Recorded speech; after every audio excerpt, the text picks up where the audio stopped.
My name is Josh Breslow, and I'm here to bring you all of your top stories and breaking news from across the country and the world. Do want to get to the latest out of the Middle East and some breaking news here. Hours ago, Israel says that 5 quote-unquote projectiles were launched from Rafah toward Israeli communities near Gaza. Those projectiles were intercepted by the Iron Dome, and the Israeli Air Force did eliminate the terrorists, they say, who carried out the launches. In that post right there on your screen, the Israel Defense Forces posting on social media, quote, Hamas does continue to pose a threat to Gazan civilians in Rafah. We will continue operating in the area to eliminate the threat of the terrorist organization.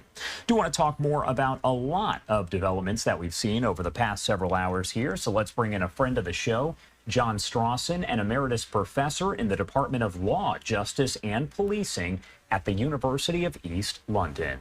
Thank you so much, as always, for taking the time to be here with us today. Good morning. I hope everything is all good with you.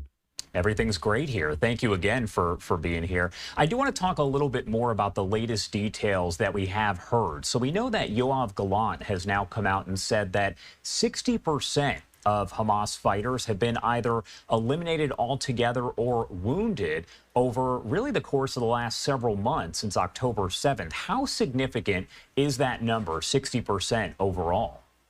Well, it would depend where you begin, what the base number that Gallant is working on. Estimates before this conflict were that Hamas had under arms somewhere in the region of between 25,000 and 40,000 fighters or terrorists. So it depends what you mean 60% of.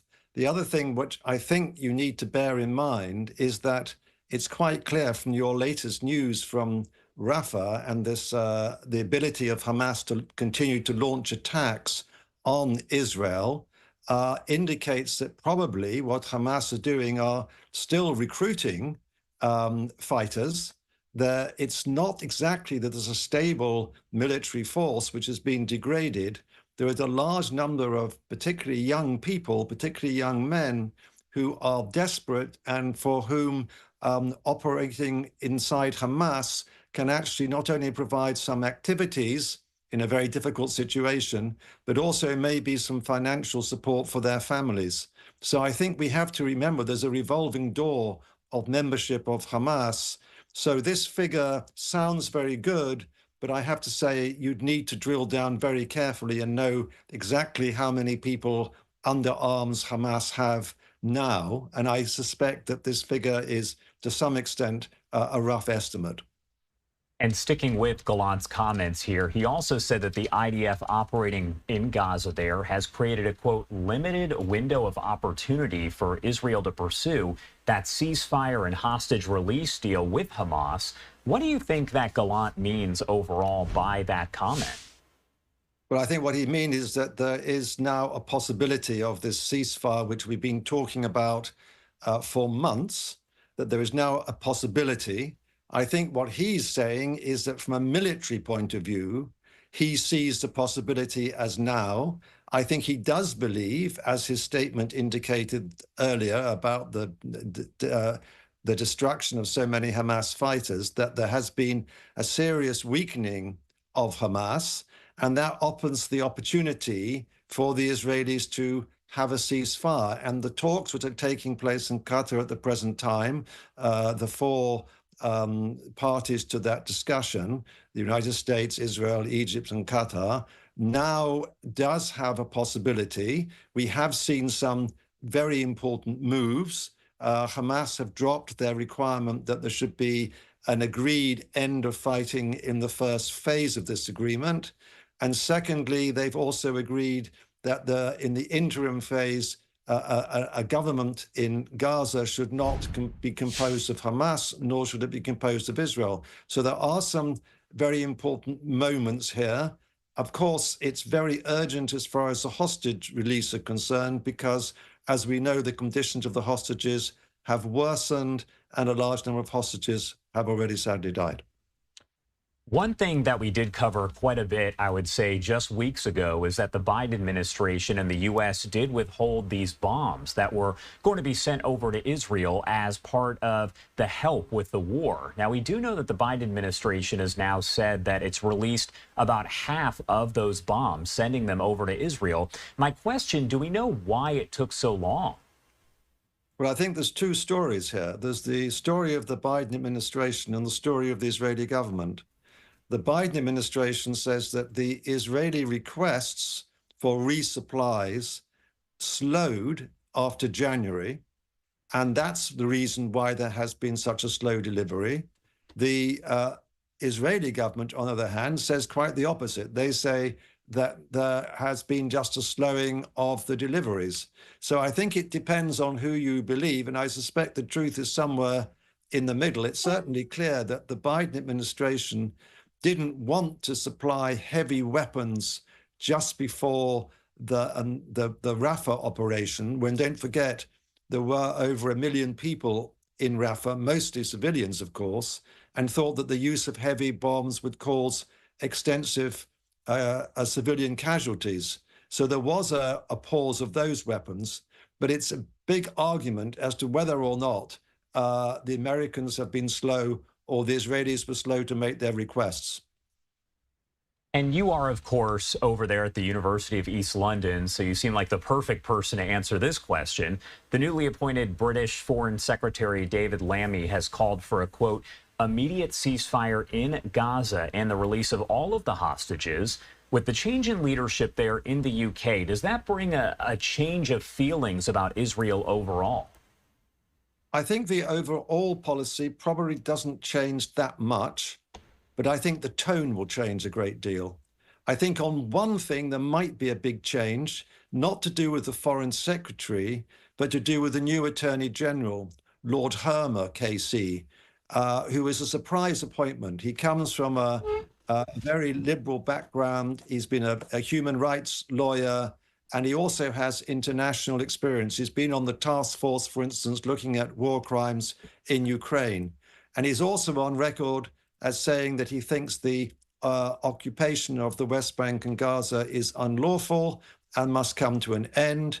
And I suspect that it may be that it's from that source that there will be a shift in attitude towards Israel, particularly on some of the legal questions, criticizing Israel, perhaps more on some of the operations like we've seen over the last 4 days, where individual Hamas operatives have been targeted and killed, but also so have dozens of civilians. So I suspect that there might be a change of attitude there, which will actually be quite important.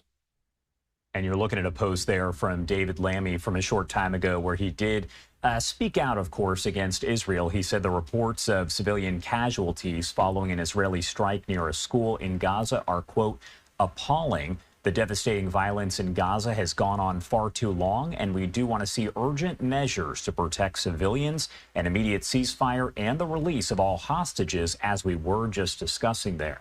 So we've also discussed, I would say, you and I, over the past several months, a lot of these reports that have come in from the New York Times, the Washington Post, and most recently here, the Washington Post is reporting that the majority of Hezbollah's weapons are low-grade, unguided munitions, but could overwhelm Israel's aerial defenses, the Iron Dome there. Is that a real possibility if there is an all-out war? Well, the Hezbollah have 150,000 missiles, rockets, weapons under their control. Some are very low grade. Some are actually quite sophisticated, guided missiles. So it would depend. I suppose if there was a huge assault on Israel, this could have that effect. I mean, I think the great tragedy here is that as Hassan Nasrallah, the leader of Hezbollah, yesterday made it clear that once the war in Gaza is over, if there is a ceasefire, the war in the north will also stop. And I think it's quite clear that Hezbollah don't want a war, the Iranians don't want a war, the Americans don't want a war, and actually the Israelis don't want a war. And the tragedy is that we might be dragged into an all-out war not because any of the parties really want it, but because of mistakes, overreach, getting a target wrong, killing someone of great significance, or a base of great significance on either side, that could drag Israel and Hezbollah into an all-out war. So I think it's very important what happens this week in Qatar with the ceasefire talks about Gaza. This will certainly have a direct effect on what happens between Israel and Hezbollah. My last question for you here. The U.S. Director of National Intelligence, Avril Haines, said in a statement this week that, quote unquote, actors tied to the Iranian government are posing as protesters and influencing those Gaza protests that we've seen across the U.S., as well as giving them financial support. Want to get your thoughts. Is that really surprising to hear that? Well, it's not surprising that Iran would be trying to influence the developments of politics in the United States or indeed in other countries. I think that's what you would expect. I think what Avril Haines is saying is that it's online where these actors, inverted commas, are trying to influence Americans. And now, of course, if we look at TikTok or X or Facebook, or Instagram, you never quite know who you're engaging with. You know, people, perfectly reasonable people, use different handles which are not their names. And so you never quite know who it would be. And so I suppose there could well be on those platforms Iranians trying to stir up a hatred of, for instance, Israel over particular acts that have taken place, trying to stimulate bigger turnouts to demonstrations or the tent protests in universities and so on and so forth. I suppose that's what you might expect. So I don't think this is surprising. What I think is, of course, we don't know is when she talks about financing, what character of financing that is. And is this just about social media financing, or is it about some other kind of financing? And of course, unless one saw the intelligence itself, the details, one really would have to be cautious about what she means by that. All right, John Strawson, as always, thank you so much for taking the time to be here with us and break down the latest developments there in the Middle East. Anything else that you want to add about any of this before I let you go? Well, I think I'd like to just return to this. It would be a very sad thing if we had a general war between Israel and Hezbollah. The war of attrition, which has been taking place, is really dangerous. And over the last month, we've seen an upscaling of activity. We've seen more casualties on both sides, more damage on both sides. And this is very, very worrying because not only could it trigger a war which would have terrible catastrophic effects actually on both Lebanon and Israel, but it would also possibly trigger a wider war. So I think that what we need to watch very carefully is what's happening in Qatar over the ceasefire agreement about Gaza, that if we can sort that question out, and I know we've been optimistic for several months, the Arab press today is quite optimistic this will work. So I think we have to hope not only for the conflict in Gaza and for the civilians in Gaza and for the Israelis, particularly in the border areas, but also what's happening between Israel and Hezbollah in the north, that those talks do actually come this time to a successful conclusion. All right, John, as always, thank you so much for taking the time to join us and break this all down for us. We appreciate it. Nice to be with you again.